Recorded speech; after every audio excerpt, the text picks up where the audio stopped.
एक किसान के घर में एक चिड़िया पली हुई थी। वो इंसानों की बोली जानती थी और जो कुछ देखती थी वो बयान कर देती थी। किसान इसको बहुत पसंद करता था और वो भी किसान के घर में बहुत खुश थी। एक बार किसान का एक दोस्त अल्लाह बख्श दूसरे गांव से इसके यहाँ आया। असल में अल्लाह बख्श ने अपने दुश्मनों से डर कर किसान के यहाँ पनाह ली थी। किसान ने चिड़िया को समझा दिया, अगर कोई पूछे भी कि तुम्हारे यहाँ कोई मेहमान आया हुआ है तो इकरार मत करना। अल्लाह बख्श के दुश्मनों को अंदाजा था कि वो कहाँ छुप सकता है। चुनांचे वो किसान के घर पहुंच गए और चिड़िया ने उनको बता दिया कि अल्लाह बख्श हमारे यहाँ आया हुआ है। अब किया था, दुश्मन घर में घुस आए और अल्लाह बख्श को खींच कर ले गए। किसान को चिड़िया पर बहुत गुस्सा आया।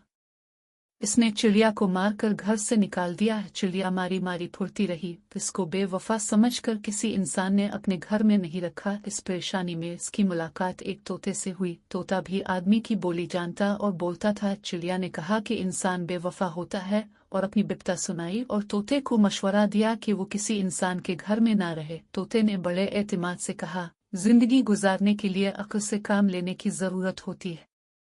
मैं तुम्हें इसी किसान के घर में रहकर बतावेगा।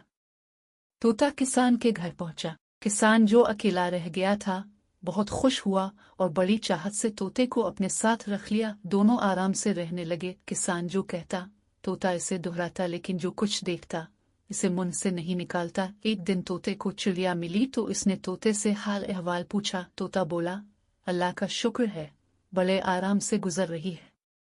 चिड़िया ने हैरत का इजहार किया तो तोते ने इसको समझाया, मैं ज्यादा नहीं बोलता, अपने साथी का भेद नहीं खोलता, जो कुछ मेरा मालिक कहता है मैं वही करता हूँ। चिड़िया ने कहा, अभी कितने दिन गुजरे हैं, अभी तो तुम्हारी भगत हो रही है, देखना एक दिन किसान तुम्हें निकाल बाहर करेगा। तोते ने चिड़िया को समझाया, मैं इसको तकलीफ नहीं पहुंचाऊंगा तो वो मुझे उम्र भर नहीं निकालेगा, मैं इसके खिलाफ नहीं बोलता, हमदर्दी करोगे तो हमदर्दी मिलेगी। अब चिड़िया की समझ में तोते की बात आ गई और उसको अपनी गलती का एहसास हो गया। वाकई तोता और किसान जिंदगी भर साथ रहे।